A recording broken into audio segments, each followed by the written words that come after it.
একসঙ্গে ৬ সন্তানের জন্ম অবিশ্বাস্য হলেও সত্য। সম্প্রতি একসাথে ৬টি সুস্থ শিশু সন্তান জন্ম দেওয়ার বিরল ঘটনা ঘটেছে। কিন্তু কোথায় ঘটল এমন ঘটনা, আর কেমন আছে সেই শিশুরা এবং তাদের মা? বিস্তারিত জানাচ্ছেন সহকর্মী সাইমন প্রভা।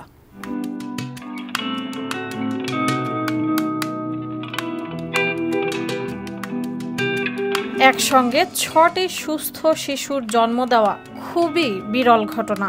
এমন ঘটনা ঘটার আনুপাতিক হার ৪৭০ কোটিতে একটি। একসঙ্গে ৬ সন্তানের জন্ম হওয়াকে ইংরেজিতে বলা হয় সেক্সটুপ্লেটস। সম্প্রতি পাকিস্তানে ঘটেছে এমন একটি ঘটনা। একসঙ্গে ৬ সন্তানের জন্ম দিয়েছেন এক নারী।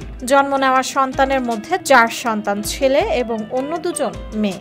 ১৯ এপ্রিল দেশটির রাওয়ালপিন্ডি জেলা সদর হাসপাতালে একসঙ্গে ওই ৬ শিশুর জন্ম হয়। এটি ছিল ২৭ বছর বয়সী এই নারীর প্রথম প্রসব। এদিকে সদ্য জন্ম নেওয়া এই ৬ শিশু ও তাদের মা ভালো আছেন। একসঙ্গে ৬ সন্তানের জন্ম দেওয়া ওই নারীর নাম জিনাত ওয়াহেদ। জানা যায় মোহাম্মদ ওয়াহেদ এবং জিনাত ওয়াহেদ দম্পতি হাজরা কলোনির বাসিন্দা। প্রসব বেদনা নিয়ে গত বৃহস্পতিবার রাতে হাসপাতালে ভর্তি হন তিনি। পরদিন শুক্রবার ১ ঘন্টার মধ্যে একের পর এক ৬ সন্তান প্রসব করেন জিনাত ওয়াহেদ। বাচ্চাদের মধ্যে ৪টি ছেলে ও ২টি মেয়ে এবং প্রতিটি শিশুর ওজন হয়েছে ২ পাউন্ডের কম। হাসপাতালের মেডিকেল সুপারিনটেন্ডেন্ট ডাক্তার ফারজানা জানান, সদ্য জন্ম নেওয়া ৬ শিশু এবং তাদের মা ভালো আছেন। তবে ডাক্তাররা বাচ্চাদের ইনকিউবেটরে রেখেছেন। চিকিৎসকরা তাদের সর্বোত্তম চিকিৎসা দেওয়ার চেষ্টা করছেন।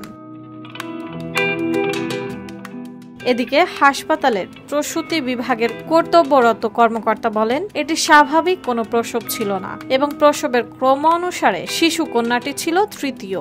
ডাক্তার ফারজানা বলেন, বাচ্চা প্রসবের পর জিনাতের কিছু জটিলতা দেখা দিয়েছিল এবং আগামী কয়েকদিনের মধ্যে তার শারীরিক অবস্থা স্বাভাবিক হয়ে যাবে। তিনি আরও বলেন, এমন ঘটনায় হাসপাতালের ডাক্তার ও প্যারামেডিক্যাল স্টাফরা খুশি। এদিকে একসঙ্গে ৬ সন্তানের বাবা মা হতে পেরে খুশি মোহাম্মদ ওয়াহেদ এবং জিনাত ওয়াহেদ দম্পতি। সাইমন প্রভা, এটিএন নিউজ।